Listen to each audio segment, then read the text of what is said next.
हाँ जी, अस्सलाम वालेकुम, बिस्मिल्लाहिर्रहमानिर्रहीम, अस्सलाम वालेकुम। अच्छा, आज जो है ना एक छोटा सा सेशन रखा हुआ है मेरे हस्बैंड के साथ, इमरान भट्टी के साथ। वो उस वक्त ड्राइविंग स्कूल के मैनेजर और ओनर हैं और ऑपरेटर भी हैं।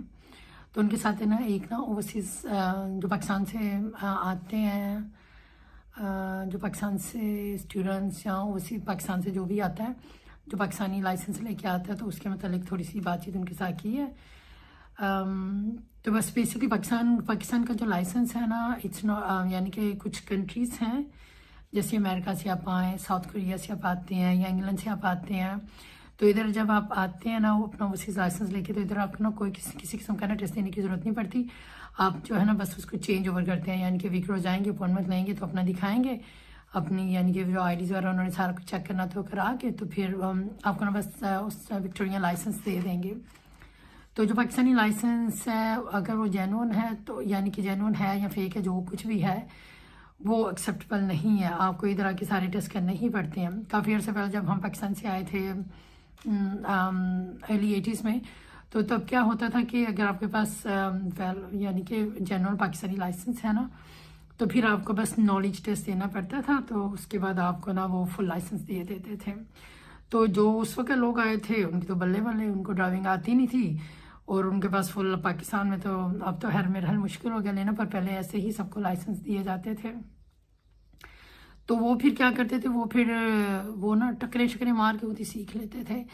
वो जैसे वो मेरे हस्बैंड कहते हैं ना कि उन्होंने सच, यानी कि तालाब सा होता है पाकिस्तान में, छपड़ा जिसे पंजाबी में कहते हैं, सही है, ऐसे पॉन्ड सा होता है। तो जब बारिश आती है तो पानी ऑब्वियसली ज़्यादा हो जाता है, तो फिर वो जो बच्चे उस एरिया के महल्ले के होते हैं ना, उसी में ना खेलते कूदते हैं ना, तो खेल कूद के डुबकियाँ लगा लगा के उनको स्विमिंग आ जाती है। तो बेसिकली जो ओवरसीज लाइसेंस होल्डर पहले आते थे, जिनके पास जेन्युइन लाइसेंस तो होता था पर ड्राइविंग नहीं थी आती, वो एक आध लेसन लेके तो खुद ही टकरे मार मार के ना फाइन पे कर करके उनको ड्राइविंग आ जाती थी। ठीक है, तो अब ऐसे नहीं है। तो अब जो, यानी कि जो पाकिस्तान से आते हैं, और कुछ अर्सा पहले क्या होता था कि फिर उसके बाद चेंज हो गया।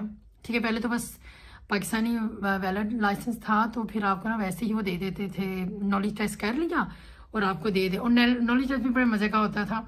उसमें क्या होता था कि आप ना वो इंटरप्रेटर के थ्रू करते थे, और सारा जो है वो आपको पता ही क्या होता है, हेल्प शेल्प करके तो उनके ऐसे लाइसेंस मिल जाता था। तो लिटरली यानी कि उनको कुछ पता नहीं था होता, तो ऐसे ठोकरें मार मार के ना, यानी कि कुछ लोगों तो वाकई आती थी, जिनको नहीं भी आती थी ना, तो वो भी तो दोस्तों के साथ सीख लेते थे। ठीक है, क्योंकि जब आप पाकिस्तान से आते हैं तो आप शॉर्ट होते हैं थोड़ा कैश से, कैश इतना नहीं होता, तो फिर अब बस अल्लाह ताला मदद कर ही देता है किसी ना किसी तरह। तो फिर उसके बाद उन्होंने क्या किया था कि फिर यानी कि विक्रोट वालों का थोड़ी समझ आ गई कि ये ओवरसीज़ लाइसेंस होल्डर्स क्या कर रहे हैं। तो फिर उसके बाद उन्होंने क्या किया था कि आपको सारे ही टेस्ट करने पड़ते हैं, ताकि जब आपका वैलिड लाइसेंस है पाकिस्तान, यानी कि जेन्युइन लाइसेंस है, तो फिर भी आपको सारे टेस्ट करने पड़ेंगे जो कि नॉर्मली करने पड़ते हैं इधर के रहने वालों को। यानी कि जब आप आएंगे तो आपको नॉलेज टेस्ट भी देना पड़ेगा, हैज़ अ परसेप्शन टेस्ट भी देना पड़ेगा, और उसके बाद आपको ड्राइव टेस्ट भी देना पड़ेगा। ठीक है, तो उसके बाद फिर आप ना वो सारा सिलसिला करते हैं। तो अभी इंशाल्लाह ताला आपके साथ शेयर करती हूँ जो वीडियो मेरे हस्बैंड के साथ, इमरान भट्टी के साथ मैंने भी रिकॉर्ड की है। उससे पहले कुछ चीज़ें बस ये बता दूं कि ओबियसली लाइसेंस जेन्युइन ही लेके आए, यानी कि बड़ी शर्म आती है जब आप लोग फेक चीज़ें लेके आते हैं। ठीक है, वो लेके आए। और अगर ये वीडियो पहुंच रहा है, जो फीमेल स्टूडेंट्स आ रही हैं, तो उनके जो पेरेंट्स हैं उनके साथ, यानी कि एक रिक्वेस्ट है, अपनी बच्चियों को ड्राइविंग सिखा के भेजें। पैसे भी तो बचाने हैं, उन्होंने फीसें भरनी हैं, रेंट वगैरह देना है, यानी कि क्या है, डेली लाइफ में जो जो एक्सपेंसेस हैं वो भी करने हैं। तो ये जो आजकल जो है ना लाइसेंस लेसन्स लेना बड़ा मुश्किल हो गया, बड़ा महंगा हो गया है। हम लोग जो देते हैं हमारे लिए भी इतना महंगा हो गया। ठीक है, यानी कि मेंटेनेंस, कार के एक्सपेंसेस वगैरह सारा कुछ करना। और अभी तो हाल ही में हमें अपनी सारी वो, यानी कि मुझे तो खैर अपना सारा वो दोबारा से करना पड़ा था, दोबारा से, यानी कि थोड़ी स्टडी करनी पड़ी थी, क्योंकि मेरा बहुत ही पुराना था। मैंने 1998 में लिया था अपना DIA, यानी कि ड्राइविंग इंस्ट्रक्टर अथॉरिटी। तो उसके लिए मुझे तकरीबन $2000 का मॉड्यूल कोर्स पूरा करना पड़ा था, सर्टिफिकेट 4। तो बड़ा महंगा हो गया। और आजकल जो नॉर्मल लेसन है ना विक्टोरिया में, जिस एरिया में हम रह रहे हैं, 65, 60 तो लास्ट ईयर था, आज $65 हो गया पर लेसन। यानी कि 1 आवर लेसन। तो मेरा तो है ज़्यादा ही, यानी कि 65 to 75 जा रहा है, और कुछ महंगे एरिया में अब जाएंगे तो उससे और भी बढ़ गया। तो फिर थोड़ा ना ध्यान करें और थोड़ी ना सही तरह की ड्राइविंग सीख के और थोड़ी प्रैक्टिस भी करके आएँ, तो इंशाल्लाह ताला मुझे फिर दुआएं ही देंगे, ठीक है, फ़ायदा होगा आपको बहुत ज़्यादा। तो होपफुली इंशाल्लाह ताला ये जो वीडियो मैं शेयर कर रही हूँ काफ़ी हेल्पफुल होगी। अगर आपने यानी कि मज़ीद कोई डिटेल चाहनी है तो उसके बारे में यानी कि मैसेज कर दें। अच्छा, एक और चीज़, क्योंकि हम विक्टोरिया में रहते हैं ना, तो हमें बस विक्टोरिया का ही पता है। तो जो आगे पीछे की स्टेट्स हैं ना, उनके बारे में हमें इतना देखो, कहने को ये फेडरेशन है, ऑस्ट्रेलिया है, पर इसमें हर जो स्टेट है ना, उसके थोड़े बहुत ना रूल्स ना डिफरेंट ही हैं। दिमाग ख़राब है लोगों का, एक मुल्क में एक ही रूल होना चाहिए सबकी आसानी के लिए। पर फिलहाल बेहतर ये है कि जो आपकी आगे पीछे सवाल जवाब पूछने की बजाय ना, जो आपकी जिस स्टेट में आप रह रहे हैं, टेरिटरी में आप रह रहे हैं ना, उसके जो अथॉरिटीज़ हैं ना, उनको फ़ोन करें, उधर जाएं। थोड़ा टाइम तो लगेगा, पर जाके पूछें तो ज़्यादा बेहतर है, क्योंकि फ़ोन पे जो फ़ोन उठाता है ना ऑपरेटर, वो अपनी ही बोलता है, पता नहीं क्या सिखाते हैं उनको। तो चलो इंशाल्लाह ताला वीडियो देखते हैं, कमेंट्स करें, लाइक करें, शेयर करें, दूसरों की भी ज़िंदगी आसान करें, उनकी भी हेल्प करें, ठीक है। तो इंशाल्लाह ताला तो वीडियो की तरफ चलते हैं। अस्सलाम वालेकुम। बिस्मिल्लाहिर्रहमानिर्रहीम। अस्सलाम वालेकुम। अच्छा जी, आज हमारे साथ इमरान भट्टी, आई थिंक उर्दू में करेंगे, उर्दू में ओके, उर्दू में करते हैं, शायद इंग्लिश भी शायद मिक्स हो जाए। तो आज जो टॉपिक है ना, वो है ओवरसीज लाइसेंस होल्डर्स के लिए। फेसबुक पे काफ़ी ज़्यादा लोग क्वेश्चन डालते रहते हैं कि हमें क्या करना है, और सिंपल जो जवाब है उनको भी जो जब वो पूछते हैं ना दूसरे ग्रुप मेंबर से, तो कोई कुछ कहता है, कोई कुछ कहता है। तो हमने सोचा कि हम एक ना सेशन कर दें जिसमें ना आप लोगों को जितनी डिटेल हम दे सकते हैं, एक छोटे से, यानी कि ज़्यादा लंबा नहीं करेंगे, पर ब्रीफली आपको बता दें कि क्या रिक्वायरमेंट्स हैं जब आप पाकिस्तान में लाइसेंस लेके आते हैं।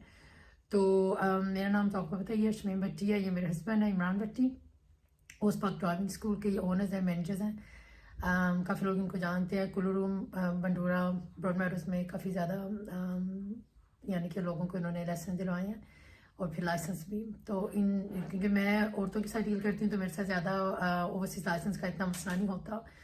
तो क्योंकि लड़कों ने जॉब करनी होती है, पढ़ाई भी करनी होती है, तो उनका साथ ज़्यादा इशू होता है। तो ये मेरी एक्सपर्टीज़ नहीं है, तो इसलिए मैंने इनसे कहा कि मुझे ज़रा थोड़ा इंफॉर्मेशन सेशन कर लें ताकि लोगों के लिए आसानी हो, ठीक है। तो ये थोड़ा सा इंट्रोड्यूस करवाते हैं अपने आप को, और फिर हम मोटे मोटे ना क्वेश्चन पूछते हैं। ठीक है। अस्सलाम वालेकुम। मेरा नाम इमरान भट्टी, जैसे मैंने बताया आपको। ये मैं ड्राइविंग सेक्टर का जो है ये कर रहा हूँ, तकरीबन 15 साल हो गए मुझे करते हुए। तो अल्हम्दुलिल्लाह काफ़ी एक्सपीरियंस है मुझे इसमें। तो उसमें पाकिस्तान से जो लोग आते हैं, उनके हिसाब से जो है मुझे थोड़ा सा समझ नहीं आ रही क्या कहना है। अच्छा, मैं ना थोड़ा बहुत सवाल पूछती जाती हूँ, तो जवाब ये देते जाती हैं, ठीक है। पहली दफ़ा इंटरव्यू कर रहे हैं एक दूसरे का, ठीक है। अच्छा, सबसे पहले तो वो पाकिस्तान से आते हैं एज अ स्टूडेंट, तो उनको क्या, यानी कि अपनी वो जो बॉडी बिस्तर उठाना, उसके अलावा क्या होना चाहिए इनकी ड्राइविंग के मतलब, हम ड्राइविंग के रिलेटेड सिर्फ बात करें, यानी कि पाकिस्तान से वो क्या लेके आए, क्या सीख के आए जी, तो उसके ना कैसी हेल्पफुल होगा। उसमें है कि पाकिस्तान से जब आए ना, तो इसमें पहले तो एक चीज़ ये करेंगे, ड्राइविंग सीख के आए, ठीक है, प्रॉपर ड्राइविंग सीख के आए, थोड़ी सी पैसे बचाने हैं ना, इधर पैसे बचाने हैं, तो थोड़ी ड्राइविंग सीख के, और लाइसेंस जो है ना जेन्युइन लाइसेंस हो, ऐसा हो कि जो वेरीफाइबल हो। यहाँ पे बाज़ लेके आते हैं जो कि फेक लाइसेंस है, वो वेरीफाई नहीं होता, फिर उनको वापस वही लर्नर हैज़ एक्सेप्शन, वो जो कंडीशन वगैरह होती है वो लगती है उनके ऊपर।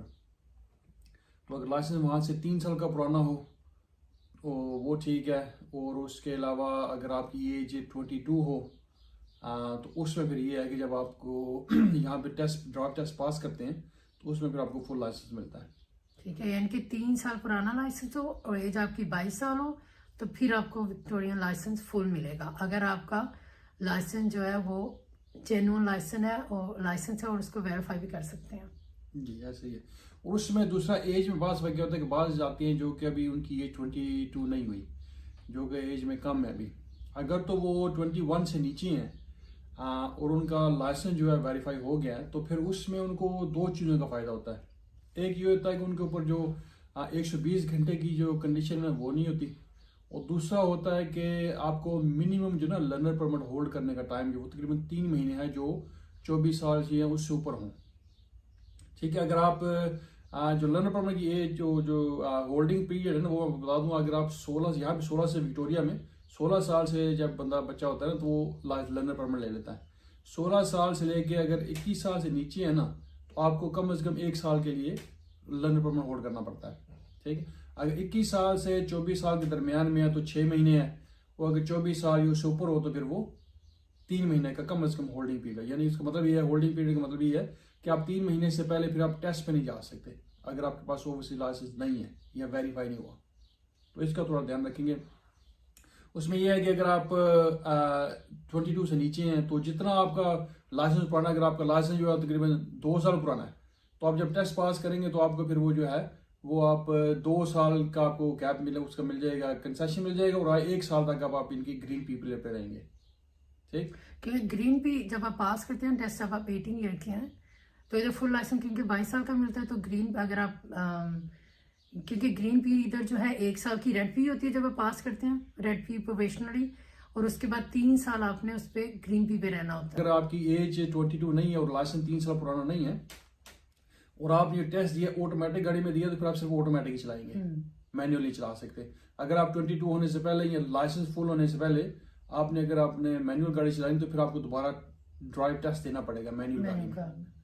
लेकिन अगर आप 22 के हो जाए, फुल लाइसेंस आपको मिले, तो आपको आप यानी कि अगर आपने बेशक ऑटोमेटिक में दिया, आप मैनुअल गाड़ी भी चला सकते हैं अगर आपको आती है तो। अच्छा, तो पाकिस्तान से यानी कि बर्थ लेके आना बड़ा एक यानी कि एक आपको फिर जो जहाज की अपॉर्चुनिटी है वो ज्यादा हो जाएगी अगर आपका फुल लाइसेंस है तो। अच्छा, तो जब ये पाकिस्तान से आती हैं फुल लाइसेंस है, तो आते ही इनको लर्नर परमिट के लिए जाना चाहिए या इनको सिर्फ रिजल्ट लेना चाहिए? कब तक ये पाकिस्तानी लाइसेंस पे ड्राइव कर सकते हैं? जब यहाँ पे कोई ऑस्ट्रेलिया में, विक्टोरिया में जब आप ऑस्ट्रेलिया में एंटर होते हैं ना फर्स्ट टाइम, उसके बाद आपके पास 6 महीने होते हैं। 6 महीने के अंदर अंदर आपने यहाँ का लाइसेंस लेना है। अगर आप नहीं लेंगे तो फिर आपको जो आप ओवरसीज लाइसेंस पे लीगली नहीं चला सकते। ठीक, तो उसके लिए ये है कि आप बाज जो होते हैं जिनको इतना कॉन्फिडेंस है कि हम यहाँ पे अभी अगर लाइसेंस ले लें तो अगर टेस्ट पे जाए तो ड्राइव टेस्ट पास कर सकते हैं, फिर तो जल्दी कर लें। लेकिन अगर उनको पता है कि अभी थोड़ा सा रूल्स का मसला है तो फिर उसको जितना डिले कर सकते हैं उसको करें, ओवरसीज लाइसेंस पे चलाएं, 5 महीने तक चलाएं, और उसके बाद फिर आप टेस्ट दे दें। तो अगर खुदा ना सा अगर आप खुदा फेल भी हो जाए तो फिर आपको पता है कि आपके पास पहले ही कोई चॉइस नहीं थी कि यानी कि 1 महीने बाद अगर आपने टेस्ट देंगे तो फिर भी आपके पास चॉइस होगी नहीं कि फेल भी हो गए तो। क्योंकि जब यहाँ पे फेल हो जाए आप ओवरसीज लाइसेंस वाले, तो फिर वो ओवरसीज लाइसेंस उसके बाद ओवरसीज लाइसेंस पे गाड़ी नहीं चला सकते। उसका फिर तरीका क्या है, उसके लिए आपको फिर यहाँ का लर्नर कार्ड इशू करवाना पड़ता है, और फिर वही कंडीशन होती है जो कि लर्नर के ऊपर होती है कि आप उसको अकेले नहीं गाड़ी चला सकते, एयरप्लेन लगानी पड़ेगी, आगे जो पीछे भी साथ फुल लाइसेंस ड्राइवर बैठेगा आपके, तो फिर चला सकती है। अगर उसके अलावा चलाएंगे तो फिर अगर पकड़ेंगे तो फाइन हो जाएगा। ठीक है, इधर एक और चीज बता दूं, अगर आप पाकिस्तान से आ रहे हैं और आपको पता है कि मेरी ड्राइविंग बहुत अच्छी भी है ना, तो फिर भी एक लेसन कम से कम ले लें। ठीक है, कि असेसमेंट अपनी करवा लें, क्योंकि ड्राइविंग वो सिर्फ ड्राइविंग नहीं देख रहे, वो देख रहे हैं according to the driving test criteria. तो ये 2 चीज डिफरेंट है। ऐसे ही होता है कि आपको पता हो कि अभी आप ड्राइविंग अच्छी गाड़ी चलाना एक लहदा चीज है, और ड्राइव टेस्ट को पास करना टोटली डिफरेंट है। तो उसमें जो रूल्स वगैरह को फॉलो करेंगे तो फिर पास होगा, रूल को फॉलो नहीं करेंगे तो फिर बेशक अच्छी ड्राइविंग भी हो फिर भी बंदा फेल हो जाता है यहाँ पे। अच्छा, तो ये रूल सिर्फ पीआर वालों के लिए या विजिटर्स के लिए और स्टूडेंट के लिए?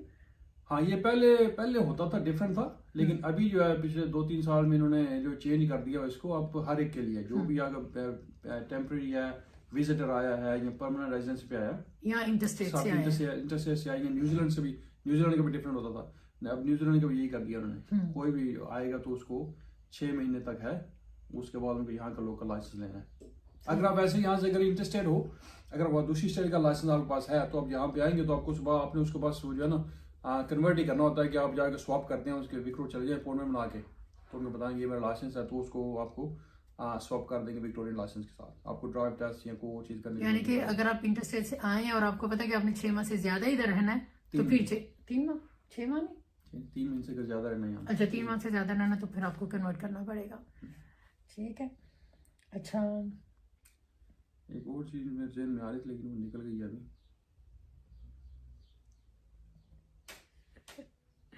अच्छा, आप लोगों ने अगर कोई क्वेश्चन पूछने ना तो इधर ना मैसेज, इस वीडियो के नीचे ना मैसेज कर दें ताकि फिर हम दोबारा कवर कर सकेंगे इंशाल्लाह। ये हमारी पहली दफ़ा हम कर रहे हैं तो थोड़ा ना ऊपर नीचे चीज़ें हो रही हैं, पर बेसिकली ये है कि आप जिधर भी जाएंगे, और ये जो लर्नर परमिट या लाइसेंस है ना, ये आपका ना आईडी होता है, तो इसको जितनी जल्दी आप कर सकते हैं तो बेहतर होता है। और अच्छा हाँ, जब आप पाकिस्तान में आए तो आप ऑनलाइन भी ना थोड़ी प्रिपरेशन कर लें, यानी कि इनकी इन्फॉर्मेशन पढ़ लें, यानी कि वो जो विक्रोड की वेबसाइट पे जाएं और उधर से ना थोड़ा कर लें, उसमें लर्नर और मेरे यूट्यूब से भी देख लें। हाँ, लर्नर का जो है ना, वो उसका पुरानी जो लर्नर जो रोड टू सोलो ड्राइविंग जो बुकलेट है ना, वो आप ऑनलाइन पढ़ सकते हैं।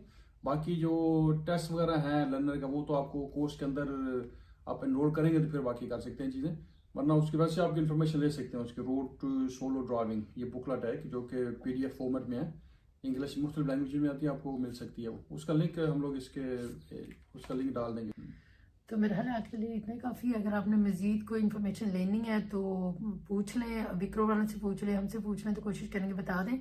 पर ये ग्रुपों में जब आप लोग डालते हैं ना तो हर एक ना अपना एक्सपीरियंस देता है, तो बेहतर होता है कि जो रिलेटिव अथॉरिटी है उनसे जाके पूछा जाए, वरना बंदा वो हर एक और अपनी, वो कहते हैं जितने मुंह उतनी बातें, जितनी मुंह उतने बातें।